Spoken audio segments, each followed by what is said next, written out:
Je suis Hunyo Yaovi Telesfor, fondateur du lycée polytechnique et professionnel HTC CETIP. Suivez-moi pour la découverte de notre lycée.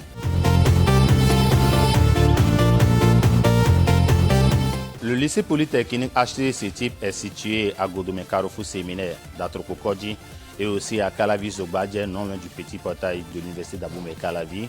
Nous formons dans la plupart des filières des lycées d'État, à savoir l'électricité, l'électrotechnique, le génie civil, bâtiment, travaux publics, installation et maintenance informatique, hôtellerie, restauration, la comptabilité mécatique et bien entendu les filières que le gouvernement s'apprête à lancer.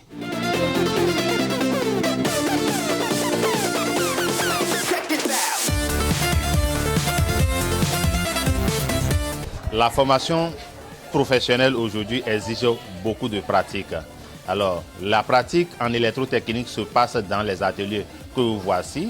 Nous avons ici les classes de première qui sont en train de faire leur TP en électrotechnique. Le montage qui sont effectués ici correspond à l'installation d'une scierie. Là, le fonctionnement qui est désiré est qu'à la main sous tension et la lampe H0 va s'allumer. La station sera lancée. Donc on va commencer par compter le temps. Après le temps, à la fin du temps, le comptateur, à la fin du temps, nous allons exciter le comptateur triangle. Donc le moteur va faire un démarrage progressif qui va se faire en deux phases. Premier temps, étoile, deuxième temps, triangle. Donc c'est le fonctionnement qui est désiré dans les scieries.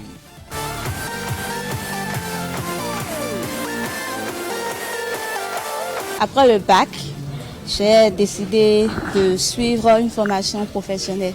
Puisque en temps normal, quand on va à l'université, on fait la licence et autres, à la fin, c'est difficile de chercher un travail, de chercher un boulot.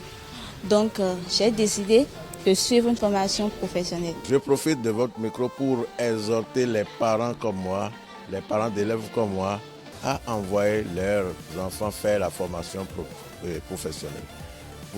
Vous allez constater que même le régime en place a opté pour transformer les collèges d'enseignement général en lycée qui forment en enseignement professionnel. Parce qu'aujourd'hui, c'est ce qui compte.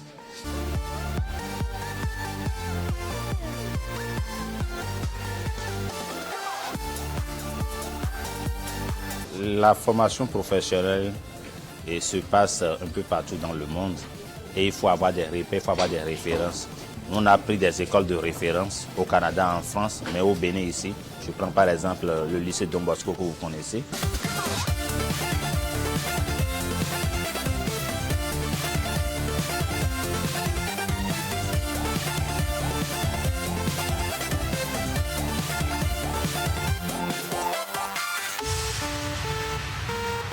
Ici, nous sommes au laboratoire de production culinaire avec les classes de seconde hôtellerie-restauration.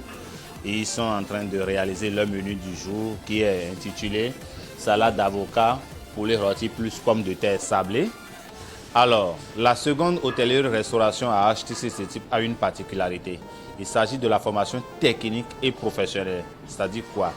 Non seulement nous respectons le programme officiel de l'État pour la classe de seconde, première, terminale, mais aussi déjà en classe de seconde, nous essayons de faire d'autres pratiques parallèles par rapport au programme de formation professionnelle dans certaines écoles de référence et aussi dans des centres de formation professionnelle qui forment bien les apprentis. Donc ils ont jusqu'à 4 séances de travaux pratiques par semaine, 3 séances en production culinaire et une séance de pratique en pâtisserie. Non seulement nous les formons en hôtellerie-restauration, mais on a jugé bon aussi de leur apprendre des métiers aujourd'hui en vogue, à savoir la décoration événementielle, le make-up et surtout l'hébergement. Le programme est bien élaboré par le ministère. À ce programme maintenant, il y a quand même les mets qu'on retrouve à la carte des grands restaurants qui constituent la formation professionnelle qu'on a mis dedans. Je crois que quel que soit le milieu professionnel qu'ils vont se retrouver, ils vont trouver à faire, ils vont montrer qu'ils ont suivi une formation professionnelle.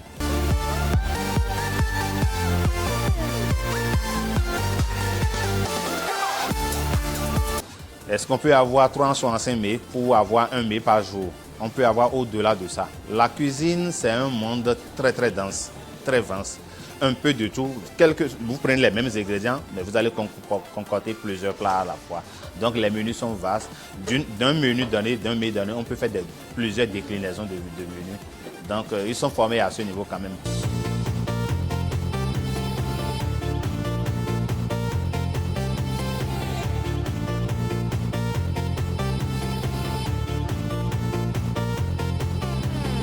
Nous sommes avec les apprenants en formation professionnelle en comptabilité mercantique, ce qu'on appelle la série G2. Alors, cette formation aussi a connu une amélioration à HTC-Type. Non seulement ils sont formés par rapport au programme officiel de l'État, mais aussi ils sont formés dans des métiers parce qu'il faut les envoyer en stage. Ici, la comptabilité et l'informatique se mélangent.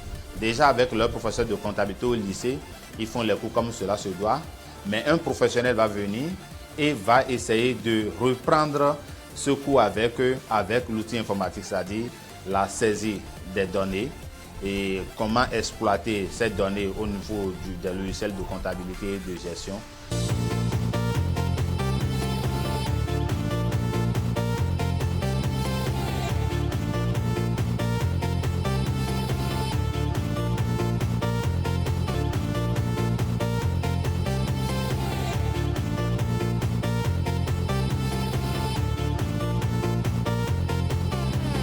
Nous voici en présence des apprenants en classe de seconde informatique. La formation technique et professionnelle en informatique nécessite beaucoup de pratique et à HTC-Type, on a pris les dispositions à ce niveau. Ils ont les professeurs du lycée qui les forment par rapport au programme d'installation et maintenance informatique, mais au même moment, on a sollicité des professionnels praticiens qui assurent des pratiques avec eux dans les différents corps de métier en informatique, à savoir la maintenance informatique et réseau, l'administration système, génie logiciel, développement web et d'applications. Il faut mettre l'apprenant face aux difficultés, devant la machine. Comme vous le voyez, ils sont en train de démonter, monter. C'est ça que nous, on les aide à faire pour avoir la main. Là, n'importe où ils passent, quand le client pose un problème, ils seront en mesure d'être à l'aise face au client. Ils touchent la machine, ils démontent, ils remontent aisément, sans problème.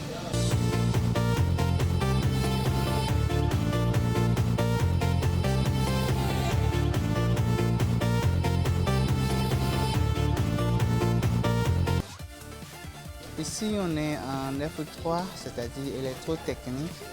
C'est électrotechniciens. Alors, les débouchés, ça veut dire quoi? Quand ils vont quitter la formation, le domaine d'application, il y a la partie industrielle surtout qui concerne. Quand on dit industrie, forcément, on a fait les usines, les machines, tout ça là. Donc ici, on leur apprend le langage des machines en fait. Comment ces machines-là, on peut les retrouver sur les documents, comprendre comment ça marche, les fonctionnements, les mécanismes, les engrenages, voilà, la disposition des machines. Puisqu'ils sont amenés à faire tourner ces machines-là. On ne peut pas les faire tourner sans savoir comment ça marche.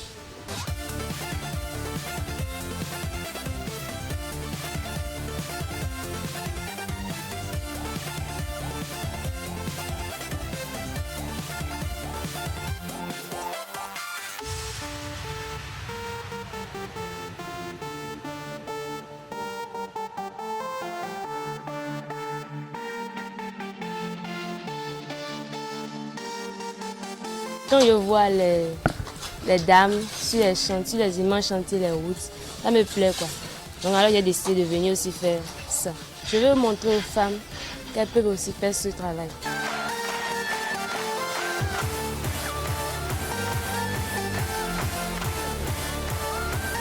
Nos apprenants sont au cours de TP, travaux pratiques. Ils sont en train d'exécuter une pièce en atelier. C'est une élévation d'un mur avec harpe. Harpe là veut dire le mur agencé avec un pilier. Le pilier, c'est ça qui représente le poteau. Le poteau qui fait partie des verticaux porteurs dans le bâtiment. On va élever un mur aujourd'hui, construire sans poteau. Ils vivent en même temps le métier. Ajouter aux explications qu'on leur donne quant à l'utilité de ce qu'ils font par rapport à ce qui leur attend demain. Demain, ils seront des responsables de chantier. Ils seront des techniciens, des ingénieurs.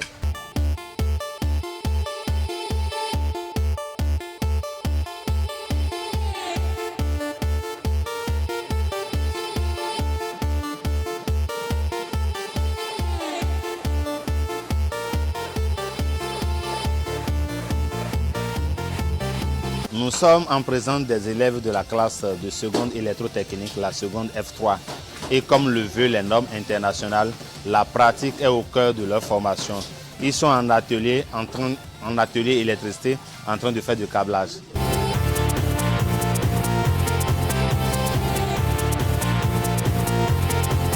Nous sommes avec Ferdinand qui a déjà le bac et qui a décidé avec son bac de revenir en classe de seconde apprendre le métier d'électrotechnique. J'ai vu que pendant tout le temps que j'ai eu à passer dans l'enseignement général, je n'ai plus rien à obtenir.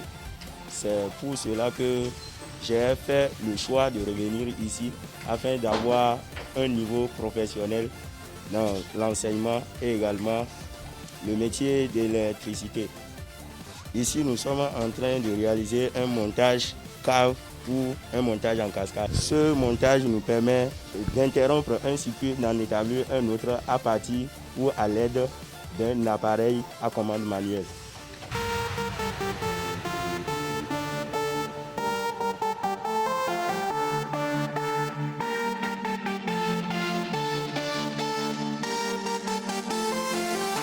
On ne va pas aller à la formation professionnelle et encore se retrouver au chômage. Il faut vraiment que la formation professionnelle règle le problème de l'emploi. Et quand on parle d'emploi aujourd'hui, qu'est-ce que tu sais faire? Tu as le diplôme. Le diplôme est important à notre niveau aussi parce qu'il faut des formations avec des diplômes d'État. Mais est-ce que les enfants sortent de l'école et ils sont opérationnels sur le marché de l'emploi?